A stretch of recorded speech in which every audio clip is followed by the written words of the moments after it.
There we go. Hey, welcome everybody once again to Astronomy Daily Live. This is ADL for the 7th of May, 2019. I don't, I decided on my first live stream that I was not going to, count the episodes.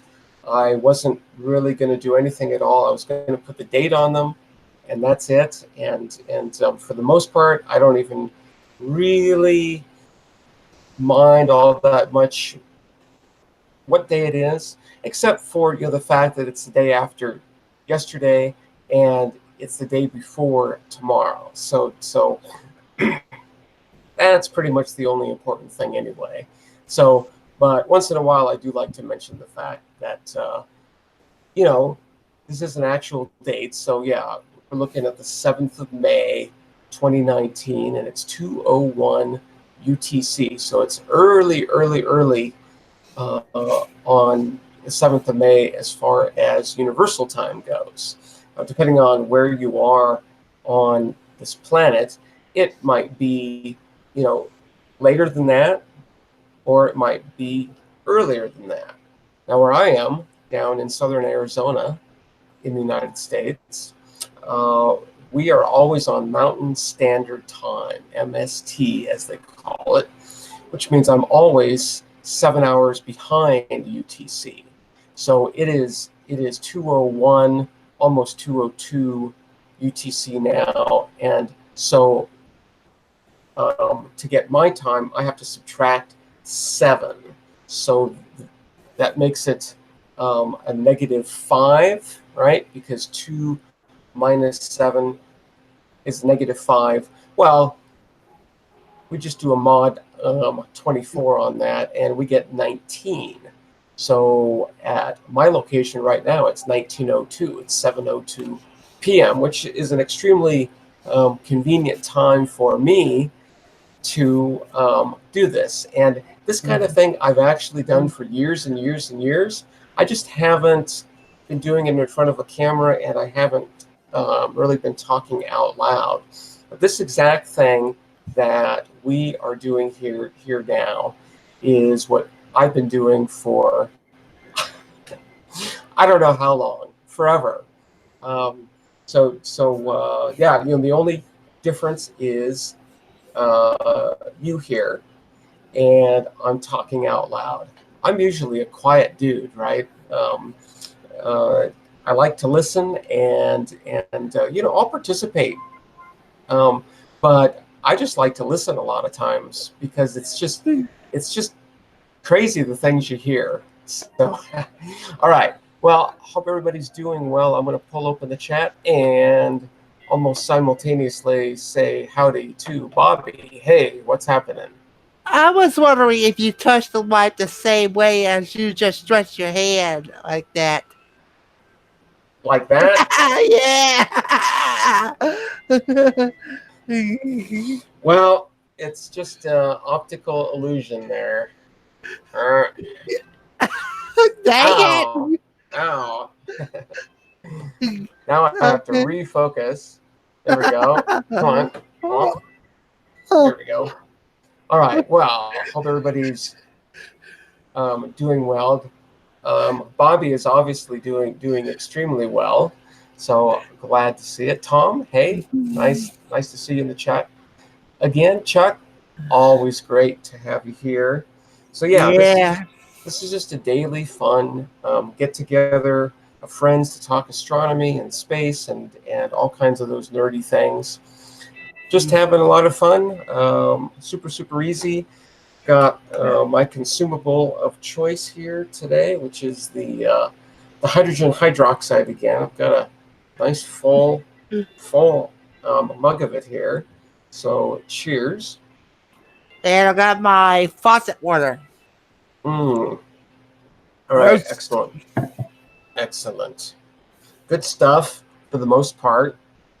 It's always funny to hear, and I know that this is very commonplace now, but buying water is just it sounds completely outrageous. but it's the thing that is being done now. So, yeah, I'm again blessed to not have to do that. I can just it just comes right out of the ground here. It's great. Mm-hmm. Tastes good. Is it's there's a lot of minerals in it. I'm sure that there's a lot of other things,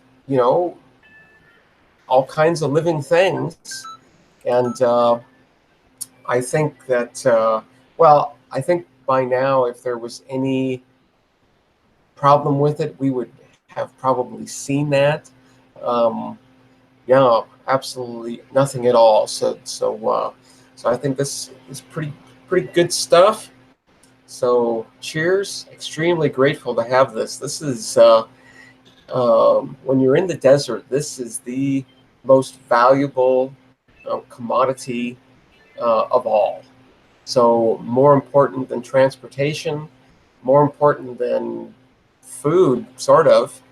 So good stuff. I'm glad I've got it in incredible abundance here. So cheers.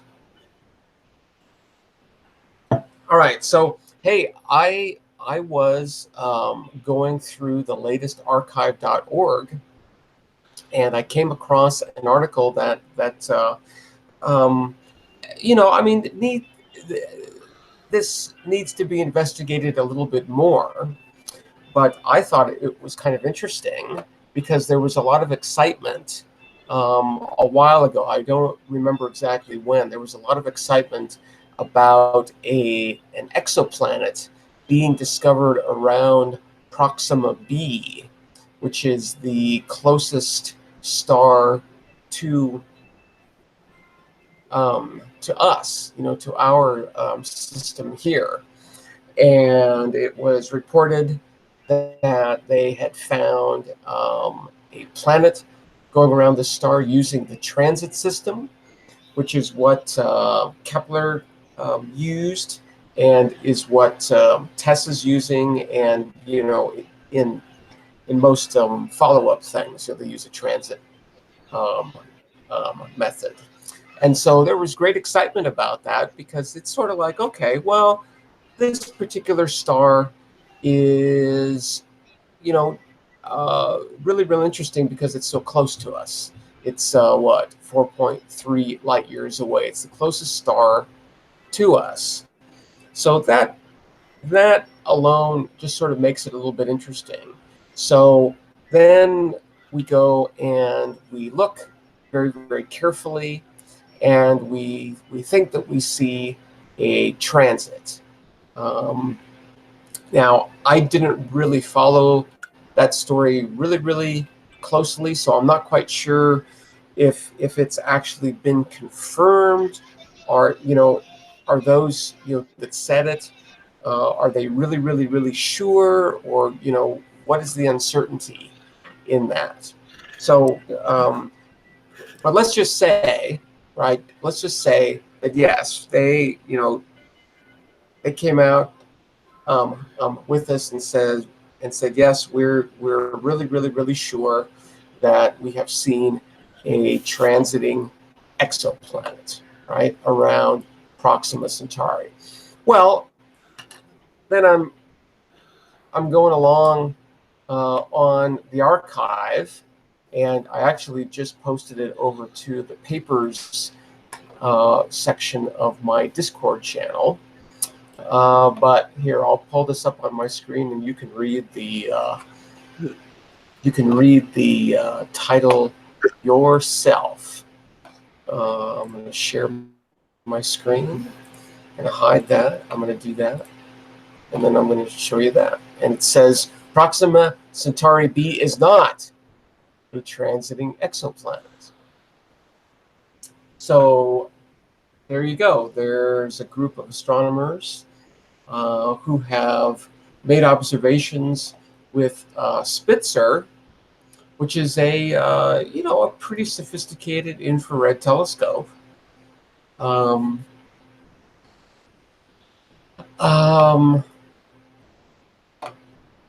and they're saying that there, and I'll just sort of include this right here, if I can, that their photometric results rule out planetary transits at the 200 parts per million level at 4.5 microns. 4.5 microns is the wavelength of light that they're using to make these observations. That's very infrared. It's not quite thermal infrared, but it's beyond the sensitivity of our eyes to be able to see that. So it's very, very, very red. So the 200 parts per million, what is that? 200 times 10 to the 6th, right? 10 to the 6th. To the minus 6, that is. So that is 0.02%. So they are looking at a relatively bright object, and at the 0.02% level, they're not seeing any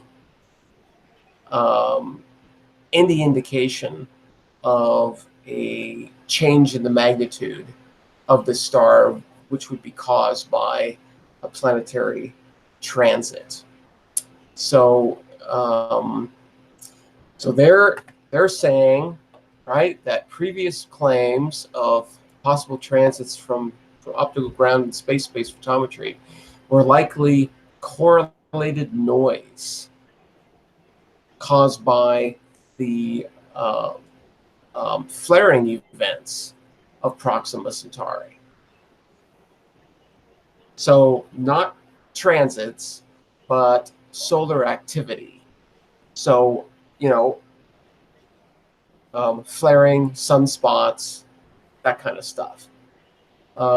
They're going to look almost exactly the same, right, as a transiting thing, especially if you have sunspots that last for a while, which actually on our own sun does that. We have one now that I think has been around at least 2 or 3 times.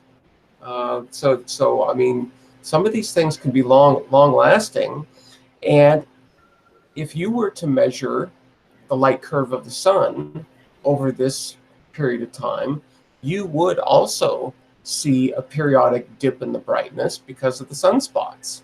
So yeah, those kinds of things can happen. So that's what they think, because they're not seeing anything, at least at pretty far infrared wavelengths. They're not seeing anything at all. So I just thought that was interesting. I like to see these kinds of papers that sort of say, well, no, that's not what we think it is. So let's see, where are these folks from? Chile, the United States, Spain, UK, Germany, Israel. Some more United States down here, Spain. So nice. So yeah, again, a pretty nice international collaboration. That's awesome. It's very, very, very awesome to see that. So let's see. I'll zoom in a little bit here. Just mainly going for the pictures, but we can sort of see, yeah. I'm wondering if Spitzer images are publicly available. I guess they would be. I've never looked.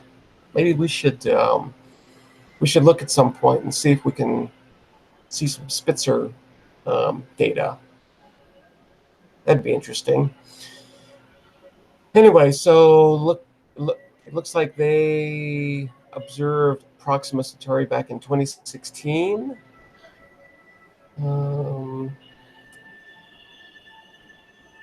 So this was the predicted orbit, and they went forward and to try to see if they would see any kind of dip at all in the brightness.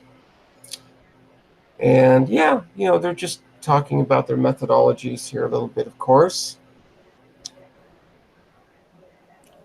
Stellar flux, transit model, which is a function of T, subpixel sensitivity grid. Okay, not quite sure what that would be. The non-flat baseline. Okay. So Chuck Dagram is saying he remembers the video mentioning something like this. You're thinking how they know between sunspots and planets.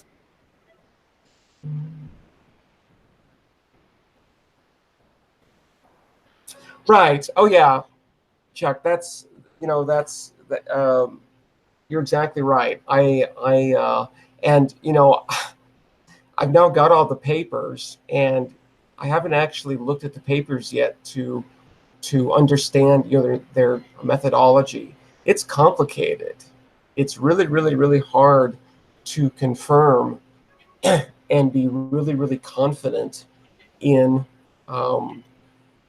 what they're doing. So their methods of confirmation are really complicated, and I just haven't taken the time to do it yet because it's a massive effort, just to understand what they're talking about. So yeah, that's sort of where I am with that. Okay, so here's raw photometry, and then motion of the stellar point spread function, which is this is an optical effect, so I'm not quite sure what they're saying there exactly. If that is some kind of centroid, not quite sure.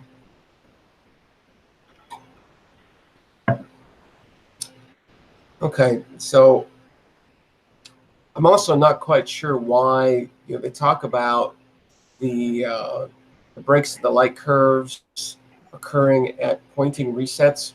Why would that change the brightness at all? Not quite sure about that, unless they're looking in different parts of the sky, but no, they're not.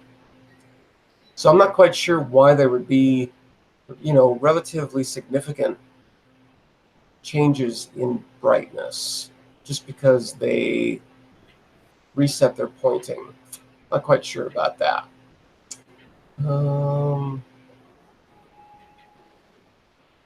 Okay, well, pretty good data. This is a 1/10 of a magnitude spread here, which is about what that width is. So the standard deviations of the noise, or the noise itself, looks to be probably around like 25. Well, I guess in this case, so that's an actual flux in Jansky's. Wow. Okay. Yeah. So this would be somewhere around what, like 0.025, the wiggle amount here. So that's not too bad. 0.025 divided by 4.65. Yeah, so that's like 0.5%. That's pretty good.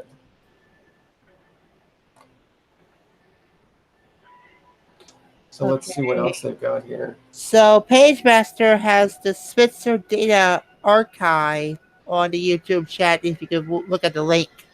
Oh, very cool. Okay, yeah, I will have to check that out. Nice. Yeah, I will load it here, and then we'll. I definitely want to. And he also did a handbook for it. Cool. Yeah, I will definitely want to take a look at this because I've been looking for that for quite a while. So anyway, yeah, just nice. that, okay, it sort of looks like there's nothing going on.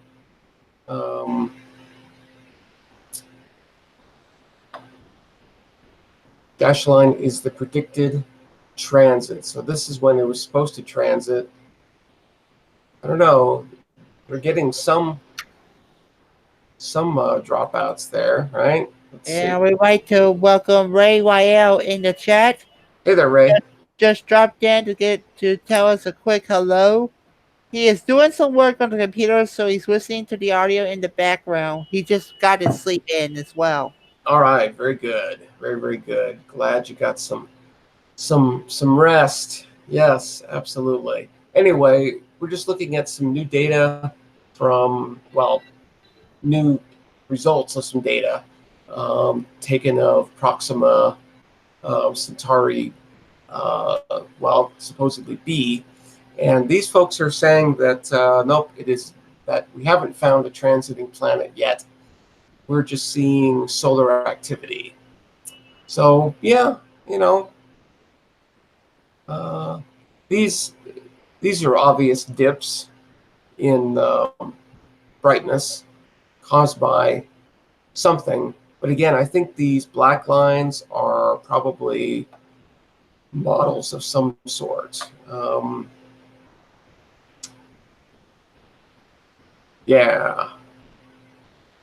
So, well, you know, there definitely is some changes, but at least where transit was supposed to take place, there's nothing there. Absolutely nothing. So, yeah. Are we seeing a transiting planet, or are we being fooled by solar activity, or maybe something else is going on? Hard to tell. Hard to tell. That's about it. Just got to keep looking.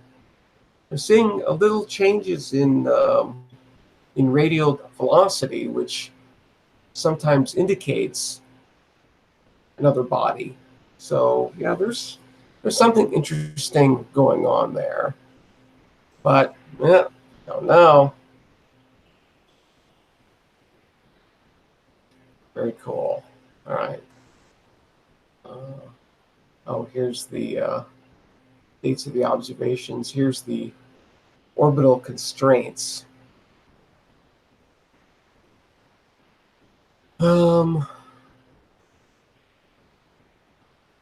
Okay, yeah, so that's what they use to, predict when it was supposed to happen, and it's not happening. So yeah, well, good. That saga will definitely continue, but I just thought it was neat that I think there was a lot of excitement about a discovery of a planet around our closest star, and now it's sort of well, we really don't know, and these folks are claiming nope, it isn't. So the story will continue. I'll try to keep an ear out on that, just in case. So, all right, cheers. Mm-hmm. All right. Well, I thought I've been noticing that PageMaster and Bobby have been just throwing stuff up on the Discord, all about the sun and all of that. And so, before the live stream, I'm sort of like, I wonder if those guys want to look at the sun. I think that's a good idea. And then right before the live stream started in the pre-show, Bobby, he comes on and he says, you know what? I want to look at the sun. And it's like, yeah. So yeah, we thought a little bit about which one, and I think it was decided, let's take a look at SDO, the Solar Dynamics Observatory. Yeah. because what it is when you and when you look at it, it's like they got one in view right now, and he also got another one merging real soon. But I was wondering if we have time. I want to look at the Lasco ones because it is the sun is raging mad and stuff. And I was wondering if you got time, we'll also look at Soho too. All right. If we have time. If we have time. So, all right, here we go. I'm going to go ahead and share my screen again. Ta-ten, ta-ten, ta-ten. Like that. Bam. Oh, like that. Here we go. Okay, so here's the entry point to the Soho data, and they keep this pretty well updated. There are little timestamps, so we'll be able to see how recent this data is. But it's usually very, very recent. So SDO can look at the sun at many wavelengths pretty much at the same time. And they're mainly looking in the ultraviolet, and that's what these numbers correspond to: 193, 304, 171. That's the nanometers. So very, very short wavelength in the ultraviolet. But they also have some much higher up, actually into, let's see, that'd be 16,000 angstroms. So that's, yeah, so this is actually in the infrared, 1.6 microns, if I have that right. And so there's a couple there. They also, they stack a few of these together to make sort of pretty color images of sorts. They've got a magnetogram, two different kinds, and then just sort of a regular visible light image in several ways. So lots and lots and lots of data here, really high resolution as well. Now, of course, these colors here don't correspond to the actual color that we're seeing because we can't see 94 micron light, right? I mean, it's just, it's not accessible to us. So 94 nanometer, nanometer sized light is not green.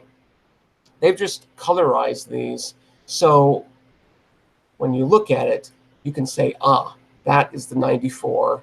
This is the 335. This is the 131, etc. It's just a way to easily recognize what wavelength they are dealing with. So these are very, very cool, of course. So let's take a look at a couple of these. These are usually very, very high res.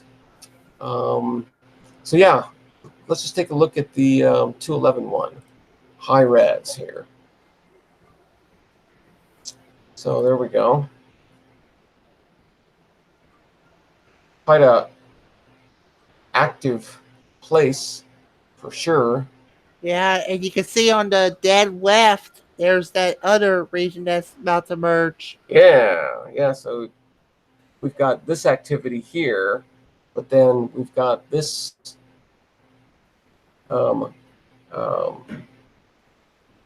looks like a lot of activity there as well. So what's the timestamp on this? Let's look. Oh, got to zoom out a little bit. Oh, so 2:08. So that was like 21 minutes ago. So that's pretty recent. Pretty recent stuff. Pretty cool.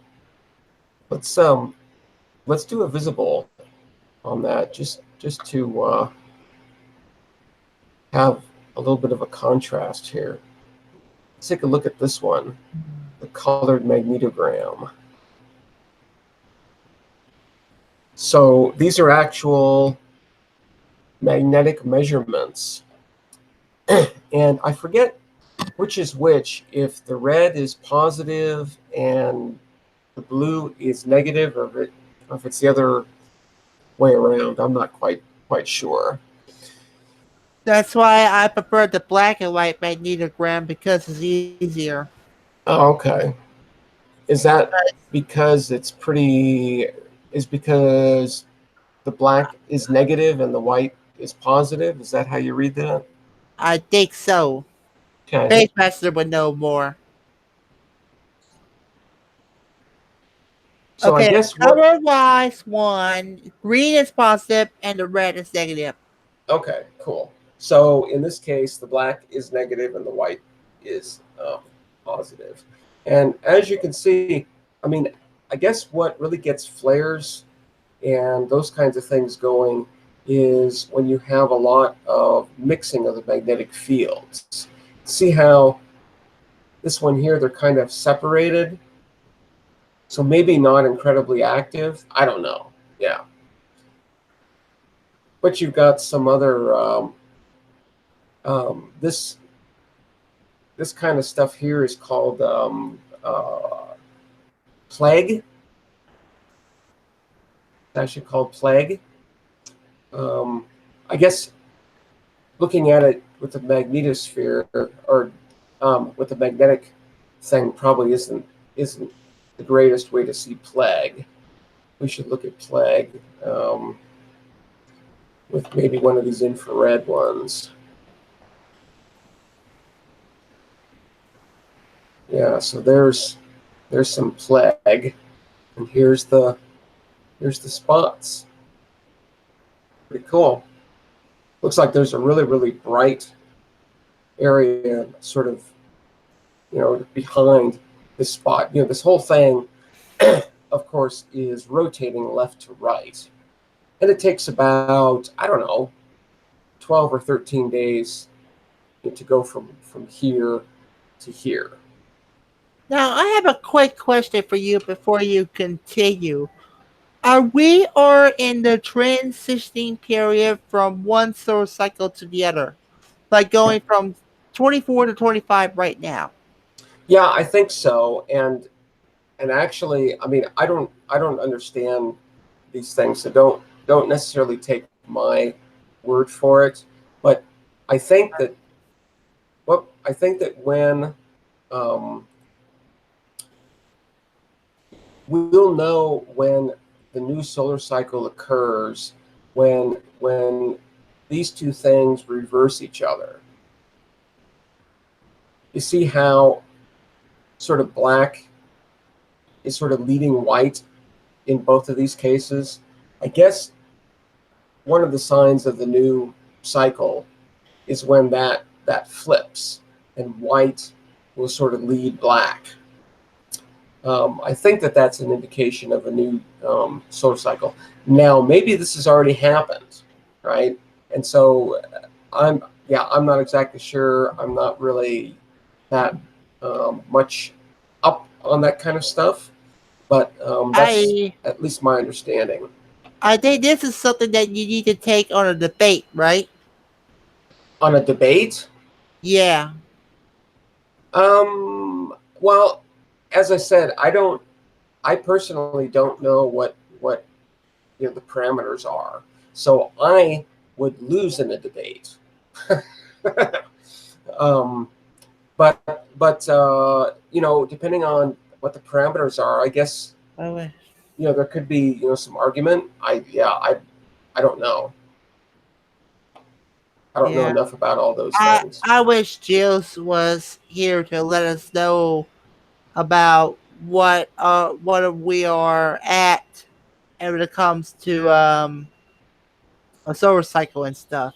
Hmm. Well, as I said, I what I've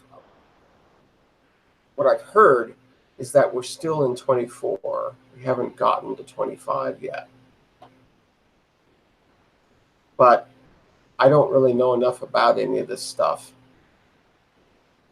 So you can see all the really, really cool activity. It looks like lightning down there Okay, flashing. so Ray Rael just posted a link, and I'm not sure what it is. But I'm about to find out right now. Okay. Maybe if you follow through. Okay, Yeah. so according to the title, it says scientists predict a new solar cycle is about to begin that might be stronger than the last one. Hmm. Okay. Well, yeah, like I said, I don't know exactly what the parameters are in determining that. Um, so yeah, maybe there's a debate about that. I'm not sure. I'm not sure. Oh, I lost my Hmm. pen cap. There we go. Anyway, so here it is for that. Pretty nice. I don't think we can zoom in or anything. Okay. So that's just the past 48 hours, it says. Oh, here's a little timestamp there.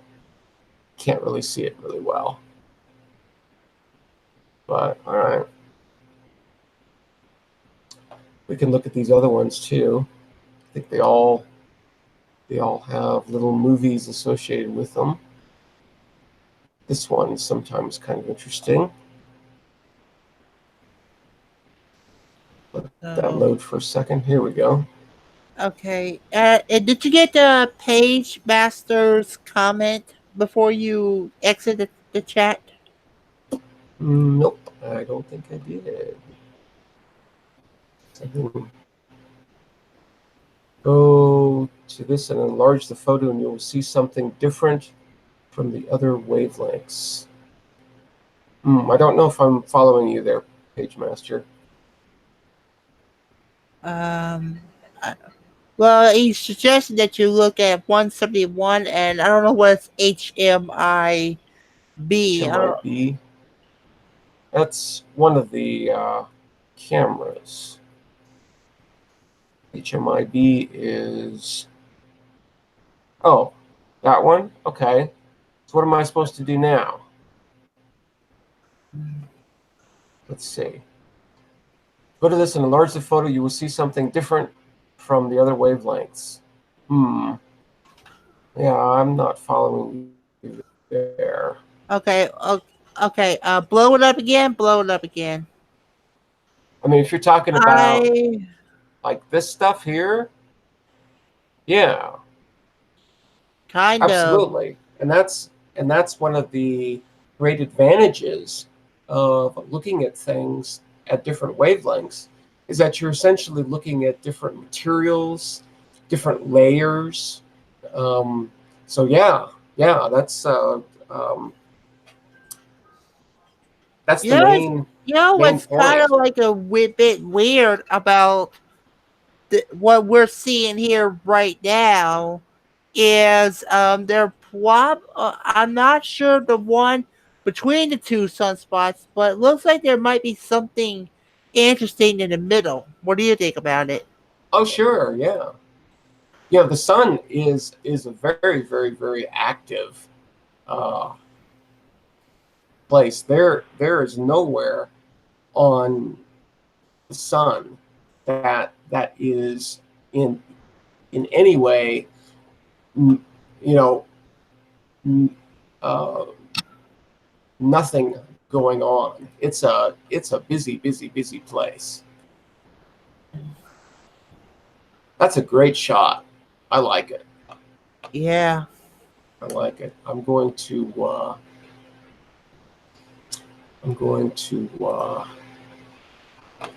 grab that image with GIMP and play with it just for a second here. Be my guest. That's a pretty epic shot, I think. You've got the look at this material down here just suspended. Yeah. Pretty amazing. Let's see if I can do this. Let's do. Open it with GNU.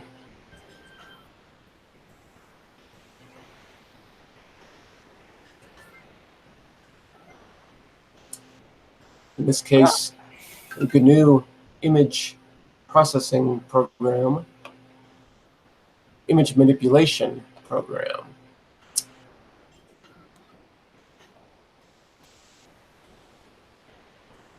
Yeah, that's pretty cool looking. Now, what did you do there? I just did an inversion. But we can, let's see, these auto things oftentimes do some pretty cool stuff. Yeah, that's not too interesting. Let's see what these other ones do. White balance. Yeah, it didn't really do anything interesting either. Color enhance. Oh, didn't do very much.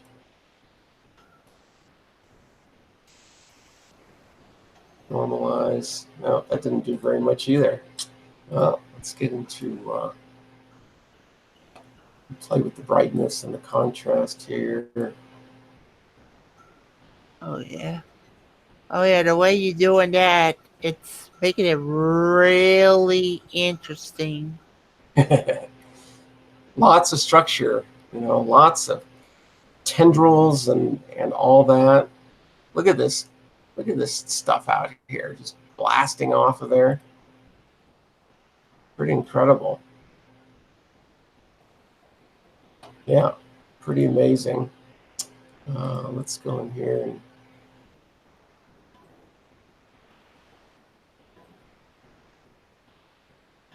Oh.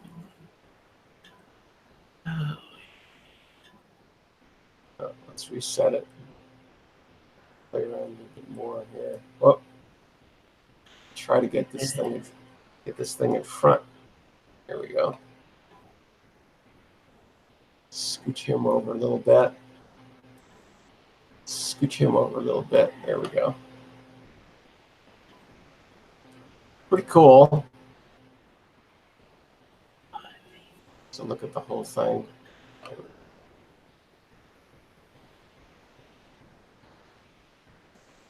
Yeah, nice. We can. One of the interesting things is to do edge detection. Sometimes that produces some surprising results. There we go. Invert that.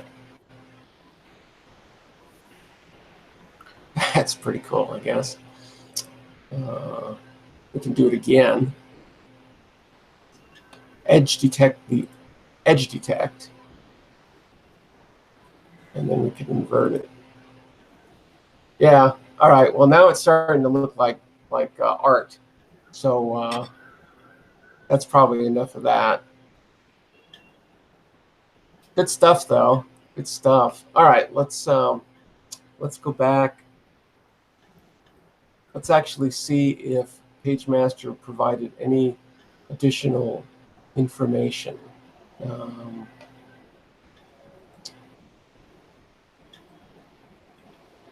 Okay, so Ray is saying that the new solar cycle is predicted to begin late 2019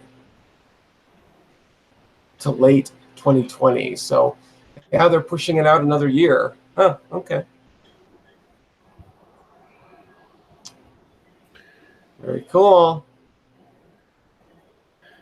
171 is great for seeing coronal loops. Let's see here. I don't know if, I mean, with the sunspot right on the edge like that, it's probably a good time to look at the coronal loops. I guess that was that what we were just looking at. Remember. And if you keep on going down to the bottom of the chat, we also like to welcome Kira H. Hey there, Kira H. Nice to see you. We're just Just looking at the sun here, it's a I had crazy to refresh place. the chat as well because I wasn't getting any updates of it. Oh, that's kind of weird. Let me check mine to make sure. Yep, nope, I'm good here. So yeah, the coronal loops that was it Ray or Chuck was I'm talking about. I'm not really seeing any coronal loops per se. This is definitely some kind of. I mean, that looks like it's being ejected. So pretty cool. I didn't. The one thing that I didn't do was I didn't look to see if there was any like major activity. Or was it just basically just some flashing? Looks like it's pretty much just flashing away. Nothing major. Very active, of course. Yeah, very cool.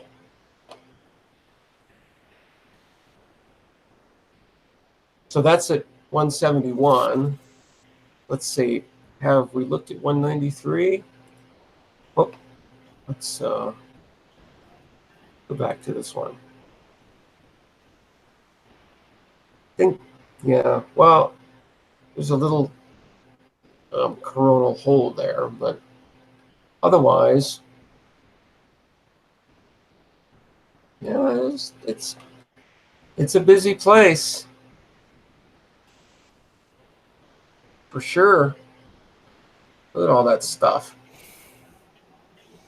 And these structures are many times the size of the Earth.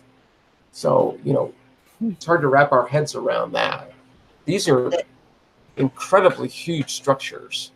Thank God I didn't go to Disney World yet.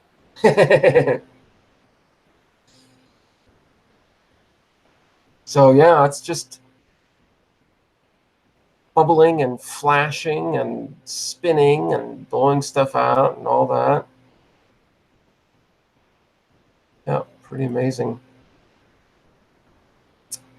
Pretty Look amazing. at you did look at the 193, right? I think I did. I don't know. Yeah, because like that 193 was showing the hotter regions. Okay. Yeah. Here's some nice loops.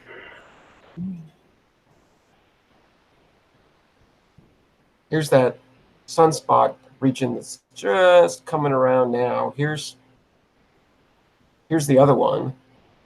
You can see, that, I mean, at this wavelength, it doesn't look like a dark spot, right? It looks like a bright spot. Pretty interesting. Lots of material in there. Yeah, it's a busy place for sure. See all the other stuff. There's the South Pole. Go over here. Oh, there's a big prominence there. That's kind of interesting. See that straight line? I wonder if that's real or if that's in the data or part of the instrument. I don't know. Again, that looks very suspicious there. Kind of cool. There's another little one there. Is only the size of the Earth. It's little. Yeah, you don't want to get in the way of any of these things. They'll they will definitely cook us pretty darn quick. So yeah, we're lucky to be around a star that is sort of like the Three Bears, right? This is the star that's just right. It's active, but it's not too active. So yeah, we're lucky to lucky to be here at this time, because this is not going to last. Look at all the other stars and their big flares and huge sunspots and all kinds of crazy things. And here's our sun just sort of sitting back, nice and chill, right? Yeah. All right. I was wondering within the last 10 minutes that we may have got. I was wondering we're going to look at the LASCO images, at least the LASCO. Should we do that? Okay, so that's over on the SOHO spacecraft. So yeah, they have these two fabulous instruments whose acronyms are LASCO, LASCO. And, I don't remember exactly what that stands for, but what they are, they're coronagraphs. They're cameras that have this thing to block the light of the sun, but to reveal sort of the corona of the sun as well as the background sky. And they have a narrow field and a wide field here. The wide field, as you can see, this can we do that? Yeah, we can do that. See if I can zoom out a little bit. There we go. So I think this is the actual disk of the sun, and then they have the coronagraph that is blocking that light, and that little thing is obviously being held in place by some kind of a rod or something. And so the coronagraph itself makes this central area really ugly. So it looks like, to me, what they've done in software is they've come out here and just sort of blocked out all the nasty stuff because it's useless, right? They're not trying to hide anything, because of diffraction. To see how absolutely distorted this is, well, this is going to look just as bad as that. So it's sort of like, okay, they're defining for themselves what is acceptable data, right, outside here, and what is not acceptable. And so all the things inside of this circle is just useless junk. But what this allows them to do, of course, is to see the structure of the corona way out here, and see the background stars, and from time to time see comets coming in and either evaporating on their way in or actually swinging all the way around. We've seen them both. They, I don't know, it's probably been a year or so now, but they relatively recently discovered their 3,000th comet this way. And I think that was actually one of the things that they had never planned on being able to do. They never even thought about it. But, they noticed, that this was happening, and it's like, well, cool. So it looks like there's some kind of a CME here. I think there's a movie of these somewhere. But anyway, here's the wide field. And as you can see, if this is the size of the sun, that's something like half a degree. So 1 degree is about twice that. So, we're talking 1, 2, 3, 4, 5, 6, 7, 8, maybe 8 or 9 degree radius here. So that's a big chunk of the sky. And you can see all the background stars here. You can see down to about 5th magnitude. which isn't bad. Not bad at all. So there's the wide field, and then they've got the narrow field, which is, of course, pretty much exactly the same thing, just zoomed in a little bit. Resolution is a little bit higher. So there's that. Again, you can see the size of the sun. So you can sort of see that it's, just a couple of degrees wide. Let's see, are there, there's GIF movies. Can we, here we go. These aren't the best in the world, but it's really, really cool to see the corona change over time. There's a CME, a small one. Ooh, there's a bigger one. Sweet. It's beautiful. And if I recall correctly, they just drew some C flares. Okay, so page masters say C2, a white corner averaging from 1.5 to 6 solar radii. C3, a white corner from 3.7 to 30 solar radii. Pretty good. That's a nice blow. A nice blowout. Yeah. So this thing is still loading. Let's see what happens. Oh, there goes another one. Told you it was bad. Okay, so here's the full length now. So this spans a few days, but it actually looks like it's from some kind of activity behind the sun over here still.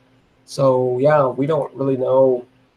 I don't know if stereo can see this or not, but we, the one sunspot group is here, and the other one is right on this edge. So this is being caused by something else that we can't see yet, but looks pretty darn active. Pretty cool. Let's look at the wider field one here. I think I can zoom in a little bit. Yeah. So we'll let this load. You can sort of see in the background the stars moving. And then lots of other things going on too. There's cosmic rays. There are alpha particles, beta particles. Yeah, just stuff, right? Lots and lots of stuff. I don't know what those bright things were. You told me one time the bright things were just called glitches. Yeah, it's hard to tell, but there was one frame in here that had some really weird looking things. You'll see it again once it starts to go.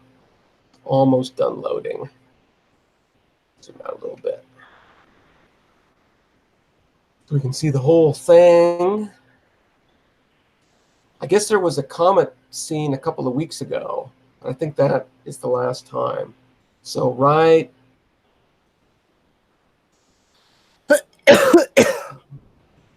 there. Kind of hard to see because it's going so fast. But now you can definitely see the background stars moving left to right. So Ray is requesting if he can have the link of what we're seeing right now.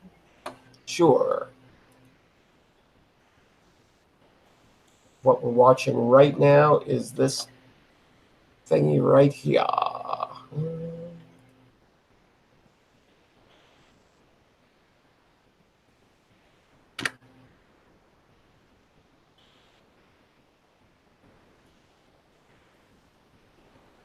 Okay. So. Oh, interesting. A CCD bakeout, huh? Huh.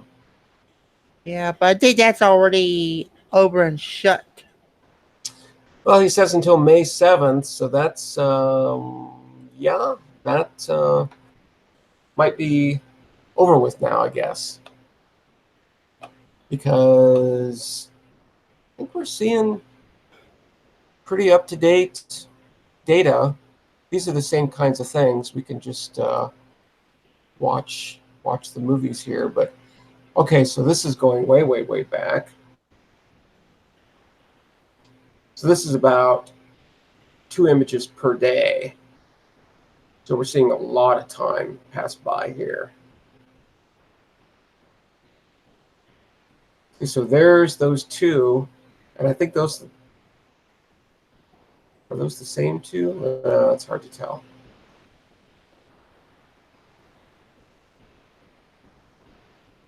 Yeah, I don't know. It's a busy place. Pretty crazy. Let's see what the latest data is here. 423. Okay, yeah. So Page Master, you, not that I doubted you or anything, but yeah, I just confirmed that. Yep, our last image of the sun from Soho here was April 23rd.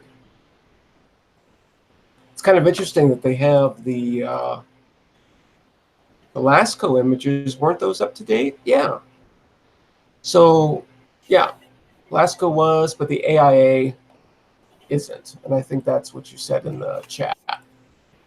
Yeah. And the AIA, or IET, yeah. That's just one of the platforms on there, I think. So cool. Okay, well, yeah, so I guess LASCO is sort of a different system. They were just doing some kind of maintenance on these guys.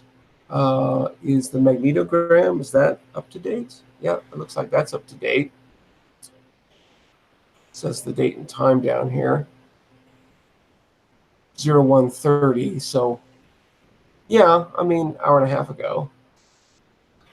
So I want to know how they can fix those cameras right on the spot from Earth to the spacecraft. Oh, I think it's just a maintenance thing.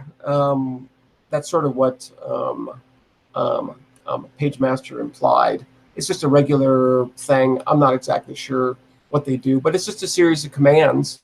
They send the commands up, and the machine does it. So this is pretty much a visible light image of those 2 sunspot regions. Cool. It's getting closer that we're going to have 2 sunspot regions, that's for sure. Oh, yeah. Well, we definitely already do, for sure. Yeah, the sun is a pretty amazing thing. This sunspot is almost big enough that if you did like a pinhole projection, you might be able to see that spot. Maybe. Still a little bit small, but you might. Oh, I tried the pinhole thing, and it was like making the water move. It was usually better if I had those glasses. Yeah. All right, well, cool. I think I'm looking at the time, and I think it's about time to get on out of here for today. It's always great to look at the sun from time to time. But I've got a kitty in the lap, and I think that means it's about time to get on out of here. So, all right, everybody, I'm gonna check the chat one more time, and then I'm gonna amp-scray. So, all right, everybody, take care, peace, cheers, and all that. Make sure to subscribe, share this around. Do this every single day, almost every single day. Same time, same place, 2 hours UTC. And yeah, let's do this again tomorrow. I don't have any plans, so let's do it. All right, everybody, take care. Live long and prosper. Well, Please cheers and all that. And I will see you on the spin. Okay, bye.